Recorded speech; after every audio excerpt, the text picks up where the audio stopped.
at the age of 86. Florida tries to cut down on so-called vaccine tourism, and the NFL invites 7,500 healthcare workers to this year's Super Bowl in Tampa. The four states most watched news starts now. Trying to sneak a pitch past Hank Aaron is like trying to sneak the sunrise past a rooster. That's how Joe Adcock described Major League Baseball legend and American icon Hank Aaron. Henry Louis Aaron died this morning at the age of 86. This is the KOAM News at noon. I'm Tanya Bach. There is a distinction between greatness and importance when it comes to a national icon. Hank Aaron fits both. His Hall of Fame career goes hand in hand with the dignity and courage he exhibited in his pursuit and ultimate overtaking of America's most treasured sports record. Here's a look back at the great Hammerin' Hank. Henry Louis Aaron was one of the country's most triumphant figures during the 20th century. Major League Baseball's all-time home run leader for more than 33 years, he remains, in the eyes of many, its rightful home run king. Aaron spent 21 years with the Braves, first in Milwaukee, then in Atlanta, before finishing his career back in Milwaukee with the Brewers. Although best known for his 755 home runs, Hammerin' Hank remains baseball's career leader in RBI and total bases. Aaron was born in Mobile, Alabama, and grew up poor in the segregationist South, but that hardly marked the end of the racism he endured. He and his family received threats while he approached Babe Ruth's home run record, yet he displayed unsurpassed grace amid the harsh scrutiny. In the Braves' home opener in 1974, Aaron swung into history, connecting on career home run number 715. Fastball is a high drive into deep left center field. Buckner goes back to the fence. It is gone. What a marvelous moment for the country and the world. A black man is getting a standing ovation in the Deep South for breaking a record of an all-time baseball idol. 40 years later, the Braves once again honored Aaron on the anniversary of his monumental achievement. On behalf of Hank Aaron, my wife, and of course all of my fans, I just want to say thank you so very much for all your kindness for these many years. An All-Star for 21 consecutive seasons, Aaron was inducted into the Hall of Fame in 1982. When Barry Bonds eclipsed Aaron's home run record in 2007, it provided another example of the Hammer's class. My hope today, as it was on that April evening in 1974, is that the achievement of this record will inspire others to chase their own dreams.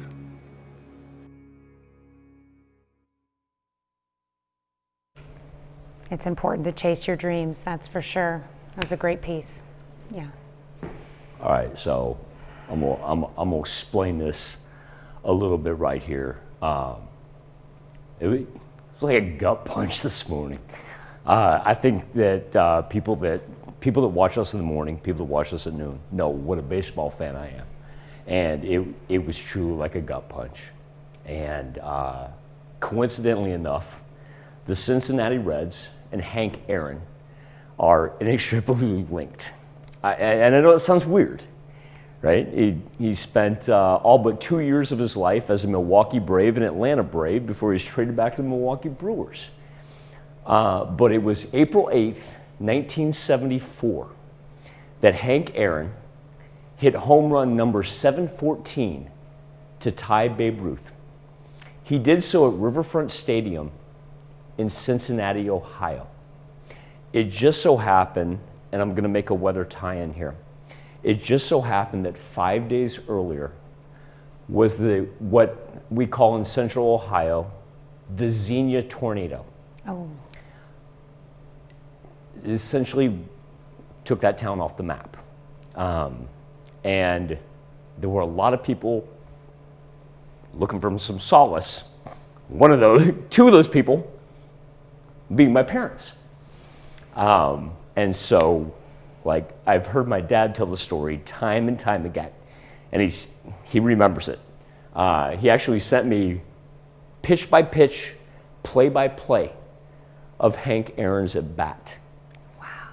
And second pitch, fastball from Billingsley, and he said it wasn't a majestic drive. He said it was a line drive that just cruised over the fence. Now, coincidentally enough, the Braves would lift him out of the game. Okay? They took him out of the game because they wanted to make sure he broke Babe Ruth's record at home at Fulton County Stadium in Atlanta. And so that was curious until Commissioner Bowie Kuhn stepped in and said, no, he's got to play. And so he would play the third game. He was walked, and they took him out of the game. He went home, hit the home run off Al Downing. The rest is history. The reason I tell this story, folks, is because it's mostly sunny, and we're going to be in the low 50s today, and it's going to be absolutely delightful until we get to the weekend. Thank you for just listening to me. I'll break down the forecast in just a bit. All right, thank you. Thank you for sharing that story, Michael. Topping Nation Watch, lawmakers are preparing for an impeachment trial of a former president, a situation that has never occurred before in U.S. history. Senate Minority Leader Mitch McConnell is proposing to Majority Leader Chuck Schumer to delay the start of the impeachment trial of former President Trump until February. This would give impeachment managers and the defense team at least a week to prepare. McConnell floated the proposal to GOP senators on a caucus conference call yesterday. McConnell, who's now in the minority, does not have final say on when a trial would be. Schumer would have to agree to the proposal. And while some Republicans have questioned the constitutionality of a trial of a former president, legal experts say it's an open question with no past precedent to study. President Biden issues more executive orders today, this time focused on providing some economic relief for Americans. This follows 10 orders yesterday aimed at expanding the number of vaccine doses delivered to Americans. Local officials across the U.S. say they're facing coronavirus vaccine shortages. At the same time, only 22 states have administered at least half their available doses. Experts say the supply chain problem is revealing flaws in the nation's ability to put shots in people's arms. And Florida is trying to cut down on so-called vaccine tourism. That's where people from other states and countries travel to Florida to get the coronavirus vaccine. The state issued new guidelines yesterday requiring shots be given only to full and part-time residents. That's a look at today's top stories and weather in our first 7 minutes. Up next on KOAM News at noon, NFL teams across the country surprise local healthcare workers with a ticket to the Super Bowl. And later, it's perfect for breakfast, lunch, or even Brenner. We're making sheet pan toad in a hole in the Mr. Food Test Kitchen. This year, about a third of the fans attending the Super Bowl will be healthcare workers. The tickets, gifts from the NFL. The game is now just about 2 weeks away and preparations are in full swing. Michael George takes us to Tampa, Florida for the story. Crews are setting up the Super Bowl experience in Tampa ahead of Super Bowl 55 next month. The interactive theme park, where visitors can play games and virtually meet players, will be free this year for the first time ever. Also free, Super Bowl tickets for about 7,500 healthcare workers from around the country. NFL Commissioner Roger Goodell surprised medical staff at Sarasota Memorial Hospital. I want to invite each member of your team to be our guest at the Super Bowl. Each NFL team also gets to invite a handful of vaccinated healthcare heroes from their hometowns. You're going to go to the Super Bowl. Are you kidding? Yes. The Green Bay Packers, who are one win away from the Super Bowl, picked infectious disease doctor Michael Landrum. I've been a football fan ever since I was a kid. It's kind of surreal. Because while I'm down there, I still know that there will be people up here in the hospital, and my colleagues here will still be at their bedside taking care of them. The pandemic is also limiting how many tickets will be sold. Only about a third of available seats. That worried Super Bowl super fan Tom Henschel, who's attended every Super Bowl for the last 54 years. This week, he got an email from the NFL offering him the chance to buy a pair of tickets to the big game. Somebody definitely looked out for us. I didn't think they'd let me down. Henschel lives just 15 minutes from the stadium, and he's thrilled to keep his super streak alive. Michael George, CBS News, New York. Super Bowl 55 airs on Sunday, February 7th, right here on KOAM. Still to come on the KOAM News at Noon, Mr. Food. A sheet pan meal that's as fitting for breakfast as it is for dinner. And believe it or not, it's done in less than 15 minutes. But first, Michael Hayslip returns with your complete forecast.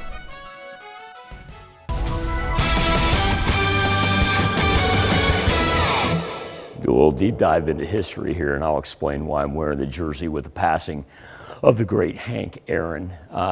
The Shawnee tribe for Central Ohio right here, and also too, everybody in Northeast Oklahoma is going to know what I'm talking about. The Miami River Valley, right in here. It was April 3rd and the 4th of 1974. Massive tornado outbreak devastated Central Ohio. Very similar to what Joplin experienced.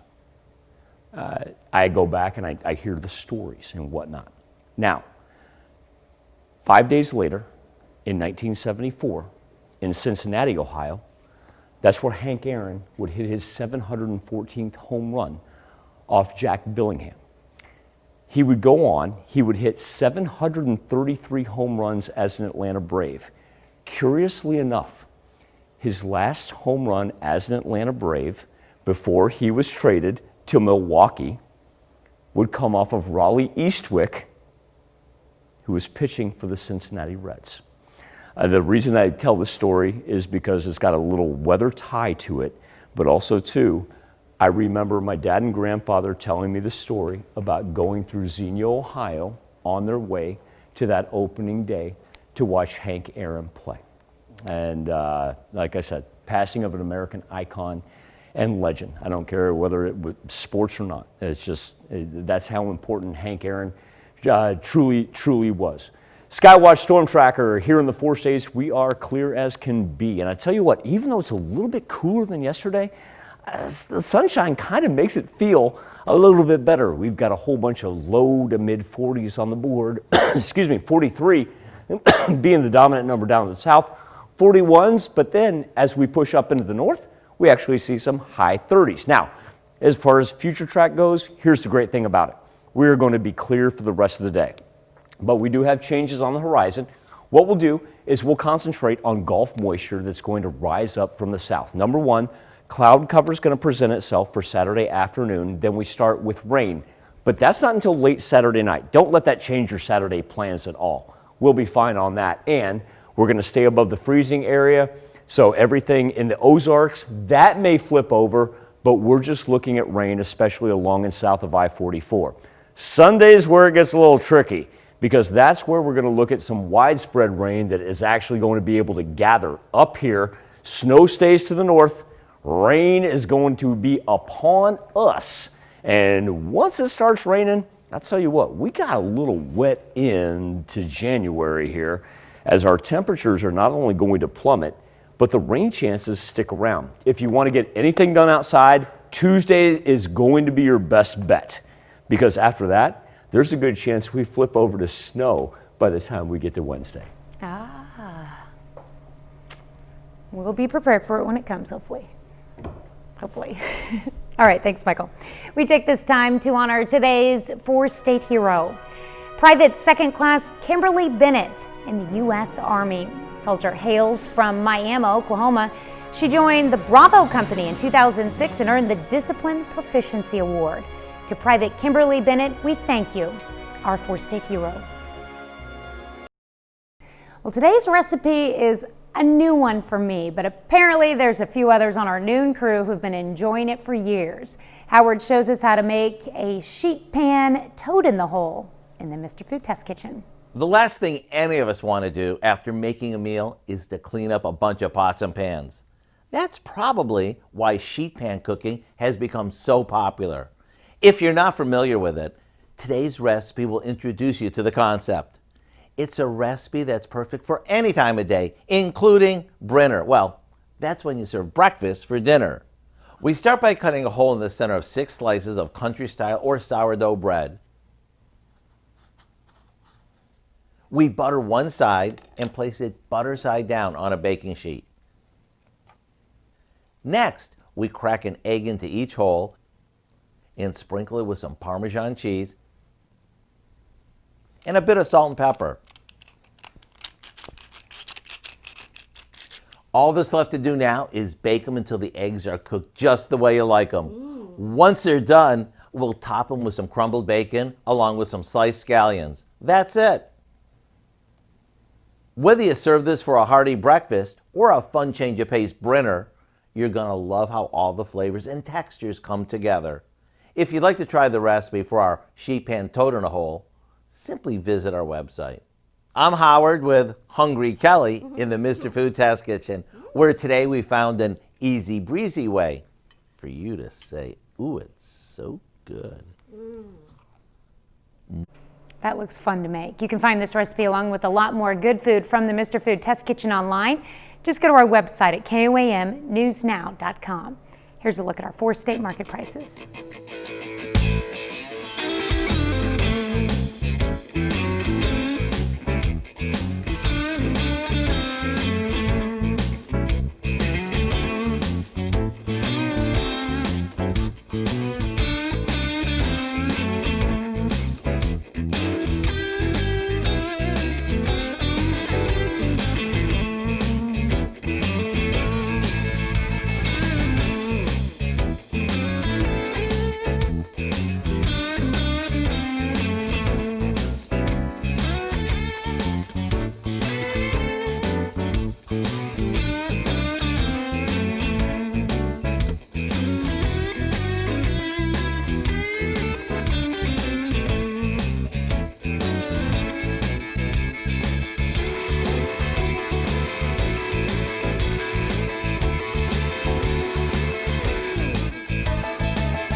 Back in.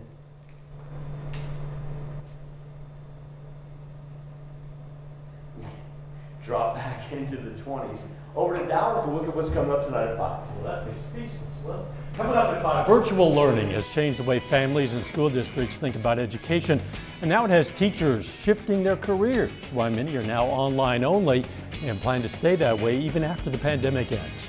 Plus, a new study finds counties with pharmacy deserts are at risk of becoming vaccination deserts, where fewer people are able to get vaccinated at a time. We're going to explain. And the state of Kansas extends an executive order to help local restaurants and bars regain lost income.